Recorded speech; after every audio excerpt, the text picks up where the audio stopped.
दोस्तों, हार का सही मतलब क्या होता है आपको पता है? हार का सही मतलब यही होता है कि जो इंसान हार सकता है इसका मतलब वो इंसान जीत के बहुत करीब था, इसलिए वो हारा।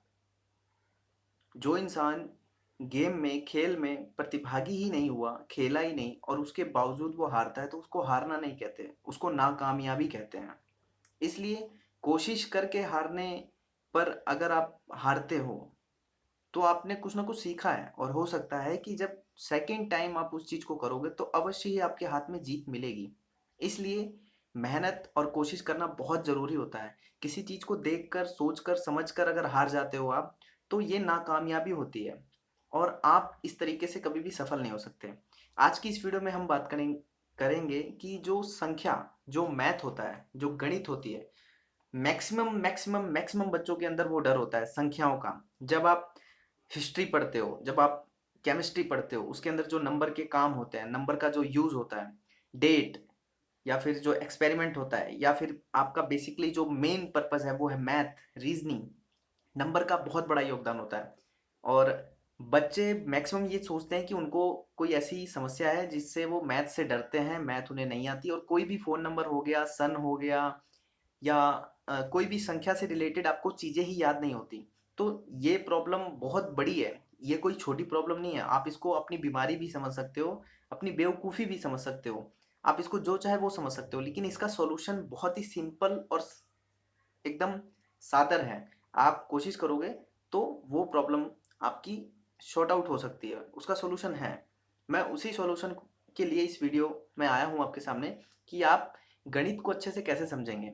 और जब भी आप मैथ बनाते हैं, पहली बात तो मैथ बनाने से ही डर लगता है क्योंकि 10th क्लास तक आपने मैथ बिल्कुल भी नहीं पढ़ी, कैसे ना कैसे करके उससे छुटकारा पाया, 11th 12th में आए, आपने हिस्ट्री पॉलिटी जियो लेके छुटकारा पा लिया। लेकिन अब जब आप नौकरी की तैयारी करते हैं या किसी और कंपटीशन की तैयारी कर रहे हैं तो आपको जो झटका लगता है वो गणित से ही लगता है, क्योंकि गणित हर जगह आती है और हर जगह आपको डरा के जाती है। आप चाहे आर एस अग्रवाल ले आओ, चाहे आप राकेश यादव ले आओ, मोटी मोटी बुक ला तो लोगे, लेकिन जब आप जोश में ला के उसको खोलोगे, यहाँ तक कि जब आप वीडियो कोर्स भी देखोगे तो बहुत सी चीजें आपको, बहुत सी क्या, मैथ का जो starting A B C D है वही आपको देख के डर लग जाता है। जब आप थोड़े बड़े क्वेश्चन देखते हो आप ये सोचते हो कि पढ़ाने वाले को इतना सारा कैसे याद है। मेरे को तो एक लाइन जो मैंने पहले देखा, एक क्वेश्चन जो मैंने अभी 10 मिनट पहले देखा, वही मेरे को याद नहीं है। तो इसी प्रॉब्लम का सॉल्यूशन मैं इस वीडियो में देने वाला हूँ, ध्यान से सुनना। कॉपी और पेन लेके रखो, आपको करना क्या है। ये चीज मैंने पहले भी बताई है लेकिन बहुत से लोगों तक ये चीज अच्छे से नहीं पहुंची, तो इस वीडियो में मैं वो बताने वाला हूँ। सबसे पहले, अगर आपको न्यूमेरोफोबिया यानी कि नंबरों का भय है तो उसके लिए आपको थिंकिंग बनानी है कि आपको कोई भी नंबरों का भय नहीं है। वो जो आपने 10वीं तक किया वो छूट चुका है, पीछे चला जा चुका है, अब आप एक नई शुरुआत करोगे। सबसे पहले आप संख्या में, आपको गिनती आती है, ये मुझे पता है और ये आपको भी पता है कि गिनती सभी लोगों को आती है, गिनती से कोई डर नहीं है। शुरुआत कहाँ से होती है? मल्टीप्लिकेशन यानी कि पहाड़े टेबल से। आपको पहाड़े पे सबसे पहला आपका स्टेप होना चाहिए कि आपको पहाड़े करने हैं। पहाड़े करने का मतलब है कि आप अपनी आपकी बेइज्जती मत समझो कि मैं आपको कह रहा हूँ कि 2 से लेके 20 तक, 2 से लेके 30 तक आपको पहाड़े करने हैं। नहीं, ये बेइज्जती नहीं है, ये एक शुरुआत है।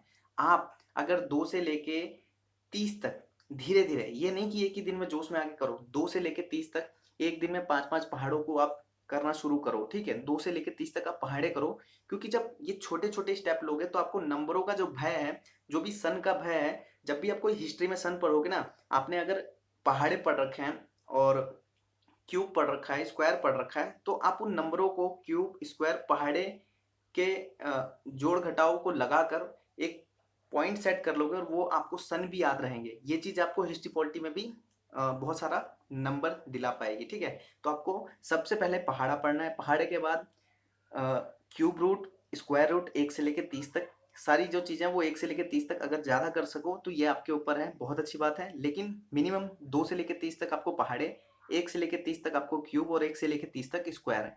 ये 3 चीज़ जब आप करोगे उसके बाद आप मैथ बनाने के लिए बैठोगे, कहीं कोचिंग जाओगे लेने, तो आपको लगेगा कि हाँ, मुझे नंबरों का भय नहीं है। क्योंकि जब आप दिमाग को इस तरीके से सेट करोगे कि आप थोड़े बहुत नंबर याद कर सकते हो, तो आप जब कभी गणित पढ़ोगे, जब कभी सन पढ़ोगे तो आपको बिल्कुल भी भय नहीं लगेगा। आप ये नहीं सोचोगे कि यार इतने सारे सन, इतने सारा मैथ, इतना बड़ा-बड़ा क्वेश्चन और लोगों को कैसे आ जाता है, वो मास्टर को कैसे आता है, वो मुझे क्यों नहीं आ रहा है? वो इसीलिए नहीं आ रहा कि आपका जो माइंड की कैपेबिलिटी है वो थोड़े से नंबर को भी गेन करने की नहीं है, क्योंकि आपने 10वीं तक वो कैपेबिलिटी खो दी है। ये आपकी गलती नहीं है, हो सकता है कि 10वीं तक जो टीचर आपके साथ थे, ये उनकी भी गलती हो सकती है, ये आपकी भी गलती नहीं हो सकती, लेकिन अभी मौका है। ये 3 चीज़ जब आप करोगे तो आपके माइंड की कैपेबिलिटी बढ़ेगी, नंबर को समझने में, नंबर क्या हैं, नंबर कैसे यूज़ होंगे। ये जब आप 3 चीज़ कर लोगे तो ये 3 चीज़ आपके नंबर को याद करने की शक्ति जो है ना वो बहुत तगड़ी बना देंगे, और तब आप मैथ पढ़ो कहीं भी कोचिंग संस्थान में जाके, या फिर यूट्यूब पे ऑनलाइन मैथ पढ़ो, या फिर यूट्यूब पे लेक्चर देख देख के, परसेंटेज हो गया, नंबर सिस्टम हो गया, यानी कि इवन जो कंपटीशन में मैथ था उसके लेक्चर देख देख के आप किताब को जब सॉल्व करोगे तो देखना आपको ऑटोमेटिक वो चीज़ आने लगेगी। ठीक है, और ये चीज़ आप सन में भी यूज़ कर सकते हो, हिस्ट्री पॉलिटी जियोग्राफी में भी यूज़ कर सकते हो, साइंस में भी यूज़ कर सकते हो। तो आज की वीडियो में इतना ही। और काफ़ी दिनों बाद मैं फेस वीडियो बना रहा हूँ, तो आपसे एक दरखास्त करूंगा कि कृपया करके आप इस वीडियो को लाइक कर सकते हैं, अपने छोटे भाई बहनों में इस वीडियो को शेयर कर सकते हैं।